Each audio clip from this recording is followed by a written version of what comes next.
They didn't notice the pattern at first. In a valley where births were blessings and funerals were common, babies cried, mothers prayed, and life went on. But by the 15th year, not a single girl had survived infancy under her care. Not one. The town didn't question it, not in the beginning. Because she was gentle. She was trusted. She had delivered nearly every child in the county. Until one winter morning a baby girl lived long enough to open her eyes. And the midwife did not look pleased. This is the story of the woman who delivered only sons. And the valley that began to wonder whether she was choosing. The valley did not appear on most maps. It sat folded between two long Appalachian ridges like a secret pressed inside a Bible. In autumn, the fog rolled low across the fields before the sun reached over the eastern slope. In winter, frost settled heavy on split rail fences and turned the earth silver. The people who lived there did not leave unless they had to. The mountains were not walls to them. They were guardians. By 1894, 5 families controlled nearly every acre of workable land in the hollow. The Whittakers, the Boone family, the Caldwells, the Harpers, the Mayfields. Their names were carved into bond beams and etched into headstones behind the whitewashed church. Generations of sons had plowed those fields. Sons who inherited cattle, rifles, timber rights. Sons who kept the bloodline anchored to soil. Land did not pass through daughters, it passed through boys. That fact was not written into law. It did not need to be, it was understood in the same quiet way that winter followed fall and the creek followed gravity. A son meant the farm would remain whole. A son meant the fence lines would not shift. A son meant the valley would not fracture. And in that valley sons were being born.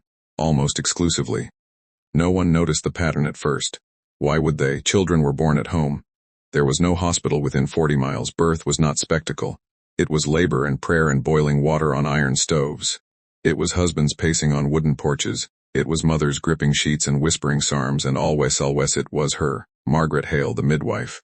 She had arrived in the valley nearly 20 years earlier, a widow with no children of her own and a leather bag filled with folded linens and glass bottles. She was soft-spoken, measured, efficient. She attended births at all hours without complaint. She accepted payment in eggs, cornmeal, sometimes nothing at all. The valley admired her. They trusted her. She knew the rhythm of labor. She knew when to whisper encouragement and when to command silence. She knew which herbs eased pain and which stilled bleeding. Her hands were steady even when the mothers were not. By 1894, there was not a single child under 15 in that valley who had not entered the world through Margaret Hale's guidance. And the sons thrived. Strong boys with broad shoulders and sun-browned necks. Boys who grew into men who resembled their fathers so closely that photographs seemed unnecessary. The valley's future looked secure. It was only in hindsight that the absence began to feel heavy. The daughters did not thrive, they did not survive at all. If you walked behind the church, past the older stones carved with weathered surnames, you would find a smaller section near the tree line. The markers there were simple, narrow, white limestone. Some bore only a date. Some bore a single initial, most were girls. The spacing between them was almost rhythmic. A year apart, sometimes less, but grief in the valley was private. Infants died, that was not uncommon in mountain country. Fever. Weak lungs, God's will. Mothers wept in bedrooms with curtains drawn. Fathers removed hats and said nothing at all. Margaret Hale always stayed late when the child was a girl. She insisted on tending the mother longer. She burned certain herbs in a shallow iron dish. She spoke gently. She closed the infant's eyes herself. No one questioned her methods. She had delivered their sons, still the pattern formed quietly. The Whittakers had 4 boys. No daughters survived. The Boones had 3 boys, 2 daughters buried. The Harpers had twin sons, a daughter born sleeping. The Mayfields stopped trying after 3 boys and 2 lost girls. The Caldwell patriarch once joked at the church social that the valley had been blessed with sturdy stock. Laughter followed even. Margaret smiled faintly at that. But patterns do not require announcement to exist, they accumulate. In 1894, Thomas Whittaker's wife went into labor with her 6th child. The house was warm with lamplight. Snow pressed against the windows. Margaret arrived before dusk, her black shawl dusted white. The labor was long, too long. Thomas waited outside, boots crunching in frozen mud, listening for the sound that would determine his legacy. Near midnight, a cry pierced the cabin walls, high sharp, not the low rumble of a boy, a girl. Inside, Margaret's hands moved with mechanical precision. She cleaned the child, wrapped her tightly, studied her face longer than necessary. The baby was healthy, strong lungs, pink skin. Thomas entered the room when called. His wife, pale but smiling, whispered, "She's beautiful." Margaret did not smile. "She's small," she said quietly. "We must pray she remains strong." The words were ordinary, but the tone lingered. The baby did not see sunrise. Margaret explained it as weakness. Sometimes the Lord called daughters home early. Thomas nodded slowly. His wife did not speak at all. A week later, another small stone appeared behind the church. Identical to the others that winter, 2 more girls were born. Neither survived beyond the second night. Still, the sons continued to arrive robust and loud and breathing. If you had walked the valley road that spring, you would have seen boys chasing each other through fields while their fathers repaired fences. You would have heard laughter echo off the hills. You would not have heard mothers counting, one by one, noticing. The midwife remained composed, her reputation untouched, her schedule full. She carried herself with the quiet authority of someone indispensable. But there were moments, small, nearly invisible moments, when something flickered behind her eyes. When a girl was born, she grew more focused, more controlled. She requested privacy more firmly. She dismissed fathers sooner, and no one wanted to look too closely at that, because sons meant stability. Sons meant inheritance remained intact. Sons meant the valley did not fragment into dowries and divided parcels. Sometimes patterns persist because they are convenient. The burial stones behind the church multiplied slowly, orderly, undiscussed.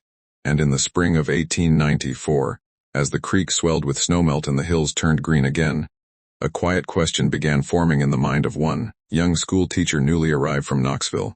She had studied numbers, she had kept attendance records, and she understood something the valley preferred not to calculate.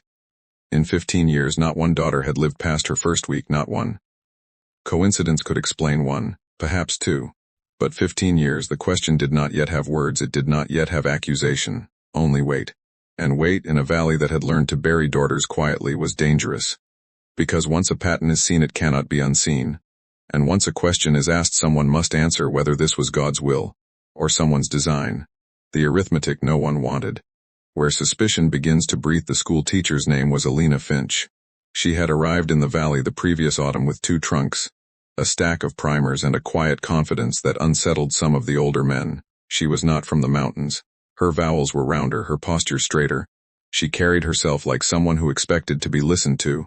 The valley tolerated her. They did not entirely trust her. She boarded with the Boone family and walked to the schoolhouse each morning before the mist had fully lifted from the fields. The schoolhouse stood on a small rise above the churchyard, close enough that the white limestone markers were visible through the bare branches in winter. Alina did not intend to count graves at first, but she kept attendance carefully. She recorded names in neat ink, birth years, family relations. She believed patterns revealed themselves to those who wrote things down properly. By spring of 1894, she had begun noticing something that felt less like absence and more like subtraction. Every student in her classroom was male. She asked casually one afternoon, "Are there no girls in the valley school?" The boys shifted in their seats. One of the Whittaker sons shrugged. "Girls don't last," he said. The answer was delivered without cruelty, without emotion, as if he were explaining weather. Alina smiled politely and moved on with the lesson. But that evening, after supper, she walked toward the churchyard alone. The burial stones were not arranged by family. They were arranged by size. The larger markers bore full names and carved scripture. The smaller ones, narrow, uniform, stood in a quiet row near the tree line. She crouched and brushed dirt from one. Infant daughter Harpa. No given name. The next read only Mayfield June. No surname specified. The spacing was consistent, the stonework similar, all cut from the same pale limestone. And the dates she counted silently: 1, 2, 3, 4, 5, 6, 7, 8, 9, 10, 11, 12, 13, 14, 15. 15 infant girls in less than 15 years. Alina exhaled slowly. Infant mortality was not uncommon in rural Appalachia. She knew that. She had read reports from eastern counties where fever and poor sanitation claimed many newborns, but mortality rarely chose only one sex. That was not how nature worked. She returned to the Boone house that evening unsettled. At supper, she asked Mrs. Boone gently, "Have there always been so few daughters here?" Mrs. Boone's fork paused midair. "We've been blessed with boys," she said after a moment. "That's how the Lord sees fit." "And the girls?" Mrs. Boone's eyes flicked briefly toward the window, as if checking whether the hills were listening. "They are delicate," she said softly. "Some places just aren't meant for them." Alina did not press further. But she began keeping a second notebook, not official, not shared, a private ledger. She listed each family, recorded every birth she could verify from church baptismal entries, noted outcomes: Whittaker 6 sons surviving, 3 daughters deceased within days, Boone 3 sons surviving, 2 daughters deceased within first week, Harpa twin sons surviving, 1 daughter deceased, Mayfield 3 sons surviving, 2 daughters deceased, Caldwell 4 sons surviving, 1 daughter deceased. The pattern held steady. Not a single daughter had lived beyond infancy. Not one. She told herself there must be explanation. Genetic fragility perhaps, some inherited condition specific to female children. It seemed improbable but not impossible. Still, she could not ignore one detail. Margaret Hale attended every birth, every single one. The midwife was revered in the valley. Mothers clung to her hands during labor. Fathers trusted her judgment. She was the only trained practitioner within miles. Alina had met her twice. Margaret's eyes were calm, pale gray, observant. Too observant. The first time they were introduced, Margaret had studied her with a long, measuring look. "You're teaching the boys," Margaret had said. "Yes, they'll need discipline and direction. I hope to provide both." Margaret smiled faintly. Good, there had been something in the tone, approval or warning.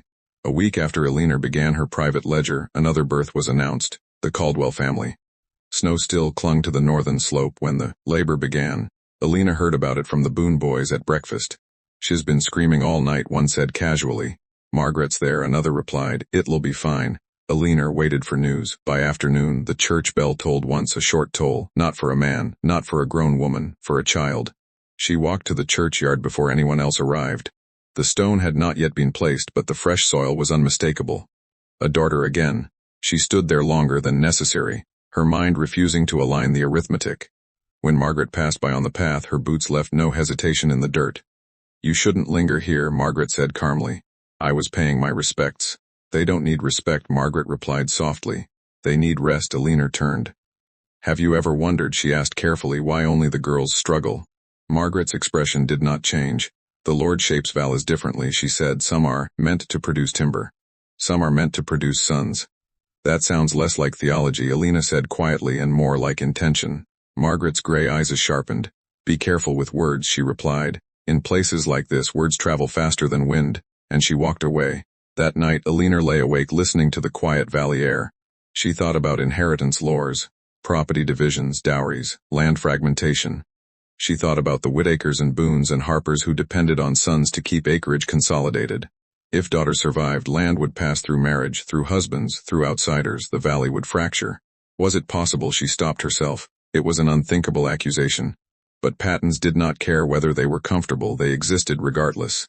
In her notebook, she wrote one final line before extinguishing her lamp. "If coincidence is consistent, it becomes structure." The wind outside shifted, slightly against the shutters. And somewhere in the valley, Margaret Hale sat alone at her table, hands folded neatly, staring into the dark as if calculating something no one else yet understood. The Valley of Suns remained peaceful, stable, admired. But stability built on subtraction is fragile, and once someone begins counting, the numbers rarely stop. The church ledger, where the ink begins to look intentional. The church kept its records in a leather-bound book older than most of the valley's living men. It rested beneath the pulpit in a locked wooden drawer, wrapped in linen that smelled faintly of smoke and damp pine.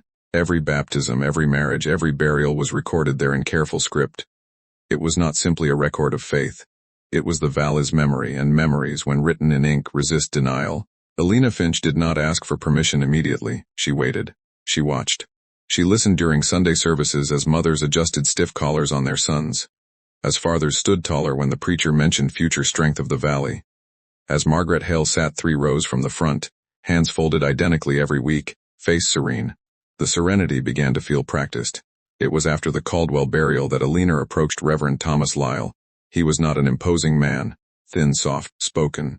A preacher who preferred scripture to confrontation. He had been in the valley for nearly 12 years, long enough to accept certain patterns without questioning their origins. "Reverend," Alina began gently one afternoon after school, "may I review the baptism records for instructional purposes? I'd like the boys to better understand their family histories." It was not entirely untrue. Reverend Lyle hesitated only a moment before nodding. "Of course," he said. "The ledger is open to those with good intentions." He handed her the key. The lock clicked with a hollow sound that echoed louder than it should have. Alina carried the ledger to a small side table near the window where afternoon light filtered through thin glass. Dust drifted in the beam. The pages crackled softly as she opened them. The handwriting changed over the decades, different pastors, different ink. But one constant remained.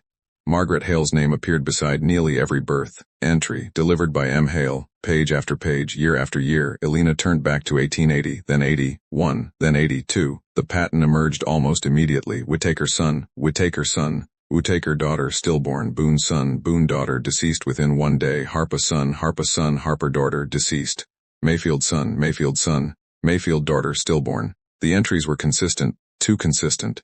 She moved her finger slowly down the columns, counting in her head. 23 sons baptized in 14 years, 0 daughters. Not one female name recorded in baptismal water. Her breathing slowed deliberately.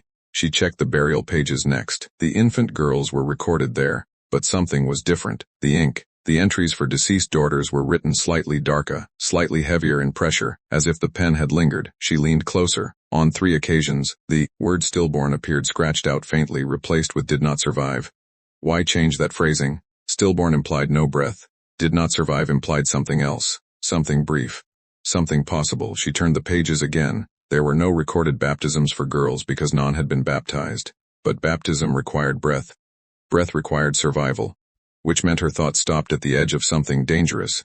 Reverend Lyle approached quietly behind her. You look troubled, he said. Elena closed the book gently. Reverend, have you ever questioned the number of daughters who fail to survive here? He shifted uncomfortably. The Lord tests valleys differently. That is not what I asked. His jaw tightened slightly. Infant mortality is not uncommon, only among girls. Silence lingered. He did not answer directly. Instead, he said, Margaret Hale has served this valley faithfully for over 20 years. Without her, many sons would not be alive. It was not her defense, it was a warning. Elena returned to the ledger. There was something else, the spacing of entries.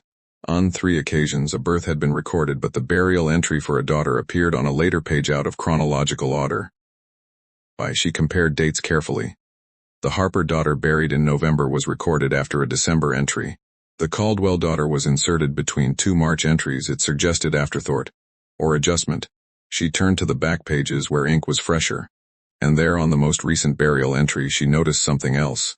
The handwriting did not belong to Reverend Lyle. It was steadier, more angular, more precise. Margaret Hale's hand. She had written the burial herself. Infant daughter Caldwell did not survive the night. No given name, no baptism, no recorded attempt. Elena felt a quiet pressure behind her ribs, not panic, recognition. This was not absence, this was omission. When Margaret entered the church that afternoon unexpectedly, Elena did not hear her footsteps. She only felt the air change. You have an interest in history, Margaret said calmly. Elena closed the ledger slowly. I have an interest in patterns. Margaret's gray eyes flicked briefly toward the book. Patterns comfort people, she replied. They make life predictable, and sometimes, Elena said, they make death predictable too. Margaret's lips curved faintly. You are young, she said softly. You believe numbers reveal truth. They often do. Only when you know what to count. The words landed heavier than they should have. Elena stood. Have any daughters survived under your care? Margaret's expression did not change. Some valleys are built for strength, she replied. Strength requires sons, that is, not medicine. That, Margaret said quietly, is understanding your environment. They stood in silence for several seconds. 2 women in a church filled with empty pews. One asking questions, one refusing to answer. Margaret turned toward the door but paused. Be careful, Miss Finch, she said without looking back. When you disturb balance, you must be certain you can survive the correction. The door closed behind her. Elena remained alone with the ledger, her pulse steady, her thoughts clear. This was no longer curiosity, it was arithmetic. 23 sons, 0 daughters, 15 graves, all delivered by one pair of steady hands. Coincidence had expired, intention had entered the room. And for the first time since arriving in the valley, Elena understood something unsettling. Margaret Hale was not hiding from suspicion. She was certain no one would act on it, because the valley did not fear daughters disappearing. It feared sons not being born. And once a community begins accepting a pattern, it becomes part of its design. Elena reopened her private notebook that night and wrote only 3 words beneath her previous entry. Structure implies choice. Outside, the hills stood silent. And somewhere in the dark, Margaret Hale trimmed a wick on her oil lamp with hands that had decided many futures quietly. Deliberately. Without ever raising her voice. The doctor from Knoxville. Where medicine begins to disagree with tradition. The valley had never needed a doctor, not in the way cities did. Broken bones were set with splints and patience.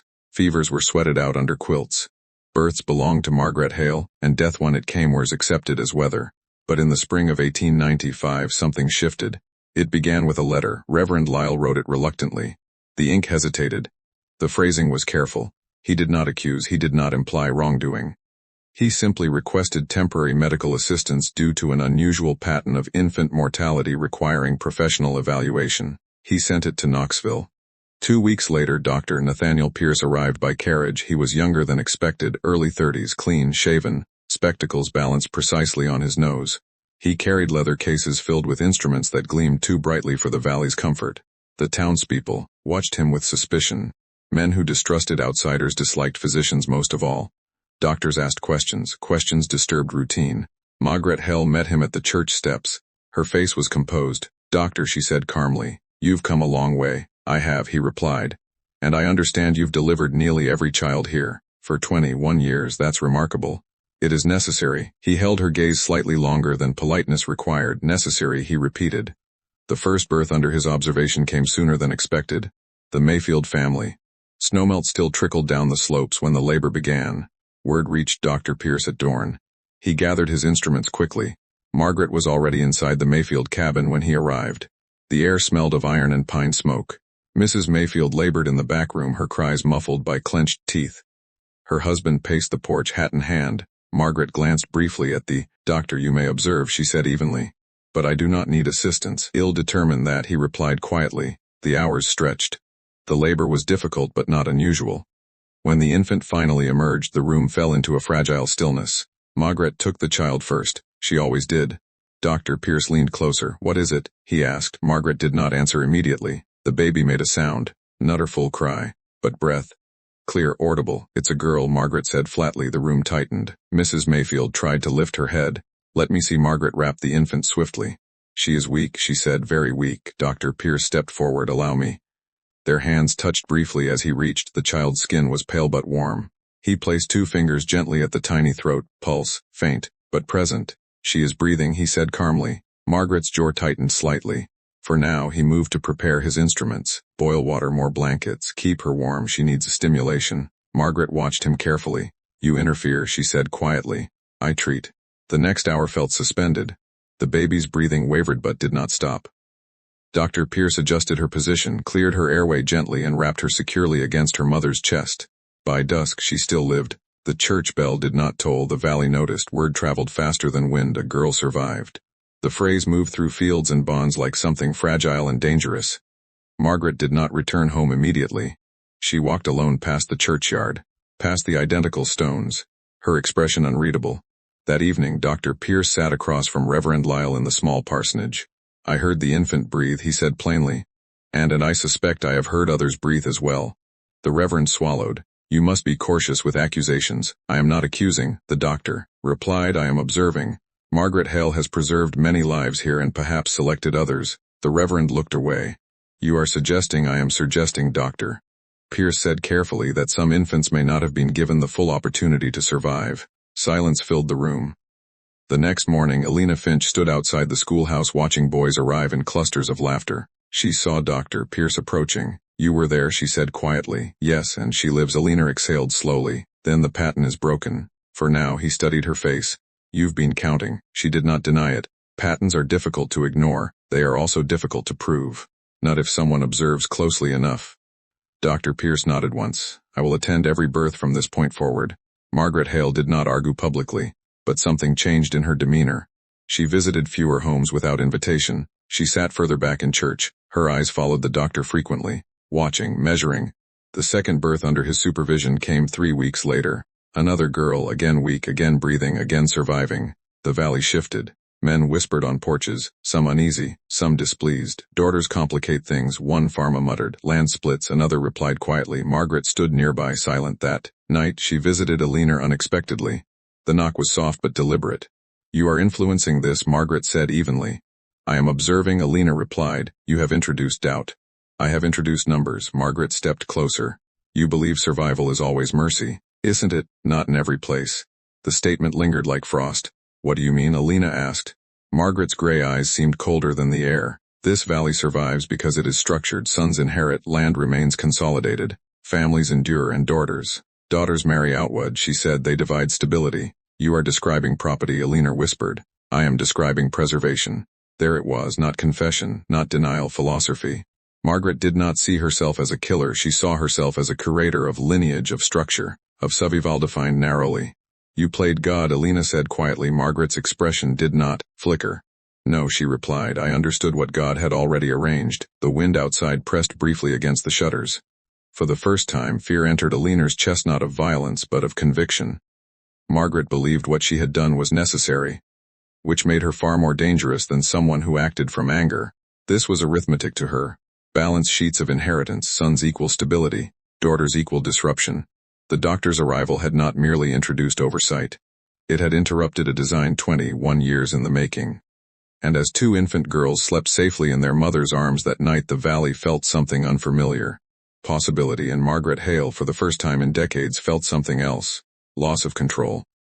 The mothers, where memory becomes unreliable and silence begins to look like consent. After the second girl survived, the valley did not celebrate, it adjusted. Celebration implied change. Adjustment implied caution. Two daughters alive in less than a month unsettled something older than suspicion. It disturbed rhythm. It made men recalculate futures they had quietly accepted as fixed. Alina began visiting mothers, not formally, not as an investigator, simply as a school teacher with concern. She started with Mrs. Harper. The Harper farmhouse stood near the tree line where the soil turned rockier and less forgiving. Mrs. Harper had buried two daughters within 4 years. Both listed in the church ledger as did not survive the night. She welcomed Alina with polite restraint. The kitchen smelled of cornmeal and wood smoke. Your boys are doing well in reading, Alina began gently. That's good, Mrs. Harper said, hands busy kneading dough. They'll need it. And your daughters, the motion stopped. Just slightly, they weren't meant to stay. Do you remember their births? Mrs. Harper's eyes flickered toward the window. I remember being tired, that's natural. I remember Margaret telling me not to exhaust myself worrying. And the babies, a long pause. They were small, she said, quiet. Did they breathe? The question hung heavier than expected. Mrs. Harper swallowed. I heard something, she whispered. Once the first one, I think I heard her cry. Think. I was weak, she said quickly. Labor drains you. Margaret said the sound was air leaving the lungs. Did you see her? No, why not? She said it would be better not to. Alina felt something cold move through her spine. Better for whom? Mrs. Harper did not answer. Instead, she resumed kneading harder now. The next visit was to Mrs. Boone. 3 sons, 2 daughters buried. Mrs. Boone had always spoken warmly of Margaret. She saved me, she insisted. On my second boy, I nearly bled to death. Margaret knew what to do. And the girls? Alina asked softly. Mrs. Boone's hands trembled slightly as she poured tea. They were weak, both. Yes, did the doctor ever examine them? There was no doctor, and if there had been, Mrs. Boone looked at her sharply. You think she did something? I think patents deserve attention. Mrs. Boone's eyes darkened. You don't understand this place, help me. Silence stretched. Then, quietly, my husband was relieved, she admitted. Relieved. After the first girl died, he said perhaps it was for the best. For the best, land doesn't divide that way, she whispered. There it was, not accusation, complicity, soft and spoken, but present. The valley did not merely accept daughters dying, it benefited. Alina's notebook filled quickly, each conversation similar, exhaustion, blurred memory. Margaret present at every birth. Margaret deciding when fathers entered the room, Margaret deciding when the baby was shown, Margaret deciding when the bell would toll. But there was one mother who spoke differently. Mrs. Caldwell. Her daughter had been buried only months earlier. When Alina visited, she found her sitting by the small bedroom window, staring toward the churchyard. I heard her cry, Mrs. Caldwell said before Alina even asked, clear, unprompted. She cried twice. Are you certain? I am certain. What happened? Margaret took her from me. Why, she said the crying was strained, that it would only prolong suffering. And did you see her again? No, Mrs. Caldwell's voice hardened. I wanted to. Why didn't you insist? She laughed softly. You think insisting works here? Alina remained silent. She told me, Mrs. Caldwell continued, that some valleys demand strength. That daughters cannot bear winters. That sons are built differently. Did you believe her? At the time she whispered I needed to. There it was again, need. The valley did not want daughters because daughters complicated survival. Margaret provided an explanation that made grief feel purposeful. Which meant mothers were not simply victims, they were participants in preserving a narrative, even if they did not fully understand it. Dr. Pierce began compiling his own observations. He compared the 2 surviving girls' conditions at birth with Margaret's prior descriptions of deceased daughters. The signs are inconsistent, he told Alina quietly one evening. If weakness were the cause, we would see similar respiratory failure among male infants occasionally. But we do not exactly. He closed his notebook. I suspect selective neglect, not direct violence, Neglect can be quieter. Elena felt her stomach tighten. Neglect required choice. Choice required awareness, which meant Margaret had likely listened for breath and decided whether to encourage it or let it fade. The realization felt heavier than accusation. It felt like architecture. Margaret had shaped the valley's demographic structure one birth at a time. But why stop now? That question lingered. Because she had not stopped voluntarily. Dr. Pierce's presence disrupted her autonomy, which meant something else was at play. Margaret had not left the valley. She had not protested publicly. She had not attempted to prevent the doctor's oversight. She simply observed, which unsettled Elena more than resistance would have. Why isn't she fighting this? Elena asked quietly. Dr. Pierce considered. Because she believes she's right, he said, or because she has already achieved what she intended. That possibility chilled them both. If the valley's structure was already secure, if enough sons existed to maintain inheritance, then Margaret might not need to continue, which reframed the entire narrative. Perhaps this was not obsession, but completion. That night Elena returned to the churchyard again. She counted the identical stones once, 15. Each one unnamed, each one unbaptized, each one a subtraction. The wind moved through the trees with a low, hollow sound. She realized something else. The valley did not fear Margaret, it feared losing her. Because if she was guilty, then so were they. Complicity thrives when benefit outweighs conscience, and here sons had meant land security, labor strength, lineage preservation. Margaret had provided a service. The mothers had accepted it. The fathers had benefited. The preacher had recorded it. The valley had survived. Which raised a more unsettling question than whether Margaret had chosen who lived. Had the valley chosen her? Elena closed her notebook slowly. The arithmetic was no longer hidden, it was communal. And once a community shares responsibility, blame becomes difficult to assign. The two surviving girls slept quietly that night, breathing, uninterrupted. But in Margaret Hale's cabin, a small oil lamp burned longer than usual. She sat alone at her table, hands folded, gray eyes steady, listening to the wind, as if calculating what the valley would look like when daughters began to stay. Before your daughter was born, Elena continued, did your husband express concern about inheritance? Mrs. Caldwell hesitated. He said dividing land would weaken our sons' futures. And did he speak to Margaret about that? The silence stretched. Finally I heard them talking once about, he said winters were harsh, that daughters often did not survive. And Margaret, she said she understood. Understood what? That survival sometimes requires hard decisions. Mrs. Caldwell's voice cracked. I thought she meant God. Elena felt her throat tighten. Do you think she meant something else? Mrs. Caldwell did not answer, because the answer was forming too slowly to speak. The valley had not been manipulated blindly. It had participated in suggestion. Margaret had positioned herself as interpreter of necessity, as someone who knew when nature had spoken. But what if nature had not spoken? What if she had? Dr. Pierce began mapping the timeline. Margaret arrived in 1879. Within 3 years, the ratio shifted dramatically. Male births surviving at unprecedented rates, female births decreasing sharply. Yet no documented epidemic, no recorded genetic anomaly, nothing except one consistent presence, Margaret Hale. The doctor visited her cabin without Elena. The conversation was brief. Selective mortality is difficult to ignore, he told her calmly. She did not flinch. You believe I kill children? I believe you decide who receives intervention. Intervention is judgment. Judgment based on what? She looked at him steadily. Based on survival. For whom? For the valley. He felt a quiet chill move through him. That is not your role, isn't it? She replied. He left unsettled. Because she had not denied it, she had reframed it. Back in the valley, whispers intensified, not accusations but recalculations. If Margaret had preserved land strength, if sons had ensured generational continuity, then exposing her threatened more than justice. It threatened structure. The preacher requested a private meeting with Elena and Dr. Pierce. We must tread carefully, he said. Why? Elena asked. Because if this becomes public, the valley fractures. Truth fractures sometimes. Elena looked at him steadily. Or sometimes truth reveals what was already broken. He did not respond. That evening, Elena walked again past the small stones, 15 identical. She no longer saw coincidence, she saw policy. But something else troubled her. Margaret had not resisted investigation, she had not fled, she had not denied patents, which suggested confidence. Confidence in protection.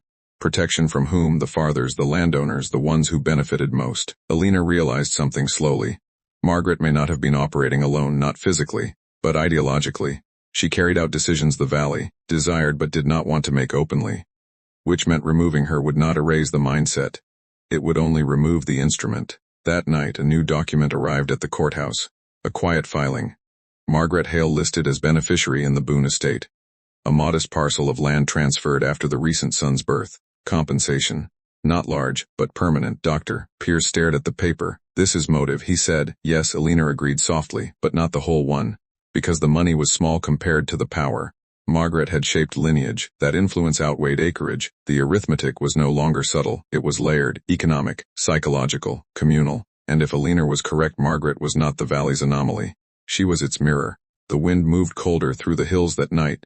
In Margaret's cabin, the oil lamp burned again. She sat before the small wooden chest at the foot of her bed. Inside were ledgers, private ones, not church records, not public filings. Her own. She opened one slowly, columns, dates, names, outcomes, a precise tally, not of deaths, but of decisions. She closed it carefully, because she knew the valley's survival had depended on arithmetic, and arithmetic rarely apologizes. Outside, 2 girls slept in separate homes, breathing alive, and for the first time in 15 years the pattern was breaking. Margaret understood what that meant. The valley's arithmetic was changing, and when arithmetic changes, someone always loses control. The girl who stayed.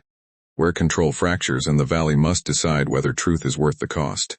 By the time winter settled across the valley, the pattern had already begun to shift. 2 girls alive, breathing, growing, not hidden, not buried, not quietly marked, did not survive. They had names now: Clara Whitmore, Anna Caldwell, spoken aloud, baptized, written in ink that would not fade, and that small act, writing their names, felt more dangerous than any accusation. Margaret Hale knew it, the valley knew it, but no one said it directly, because to speak it plainly would require acknowledging what had come before.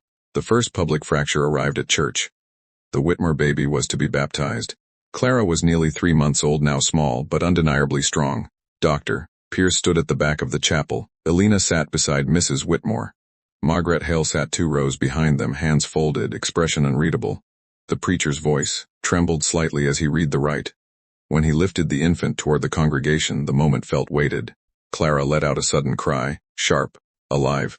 The sound echoed in the wooden rafters, and something shifted. Some men lowered their eyes, some women looked toward Margaret. Margaret did not look at the child, she looked at the fathers, watching, measuring. After the service, conversation remained stiff, not celebratory, cautious. The valley had allowed a girl to live, and now it had to decide whether that survival meant era or progress. 2 nights later, Dr. Pierce was called urgently to the Caldwell home. Anna had developed a fever. High, sudden. Alina arrived moments after him. Mrs. Caldwell stood near the bed, pale. She was fine this morning, she whispered. Pierce examined the child carefully. The fever was real, but the pulse was steady, breathing strong. This isn't respiratory collapse, he said quietly. Then what? He hesitated. Has anyone else been here today? Mrs. Caldwell swallowed. Margaret visited. The room fell silent. What did she do? Alina asked. Nothing, Mrs. Caldwell said quickly. She just looked at her. Looked how? Like she was calculating. Pierce prepared a simple remedy. Cool cloth, monitoring. Stay with her, he instructed firmly. No one leaves her alone tonight. Mrs. Caldwell nodded. But Alina felt the old pattern stirring. Intervention not by force, but by suggestion. If the child weakens, it is natural. If the child fails, it is tragic. If the child survives, it is unnatural. At midnight, the fever broke. Anna slept peacefully. The next morning, word spread faster than frost. The second girl had survived illness. And now the valley faced something it had not in 15 years, evidence of possibility. Margaret did not visit that day, nor the next. She remained in her cabin, and for the first time since her arrival, families began requesting Dr. Pierce directly, quietly, without consulting her. Control was slipping, not because she was accused, but because she was no longer unquestioned. Alina visited Margaret alone. The cabin felt smaller than she remembered. Margaret sat by the window. You've lost them, Alina said gently. Margaret did not turn. I never owned them. You shaped them. I preserved them. For yourself. For the valley. Alina stepped closer. 2 girls are alive, yes, and Margaret's fingers tightened slightly. And we will see what the winners decide. You don't believe that, Alina said softly.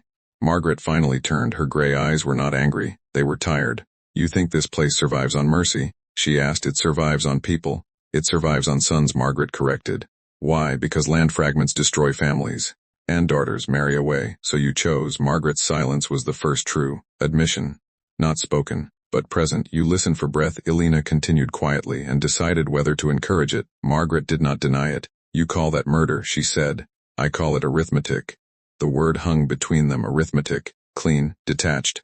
Precise. You don't get to calculate lives, Alina said. Margaret's gaze sharpened. Every valley calculates. You just made the calculation visible.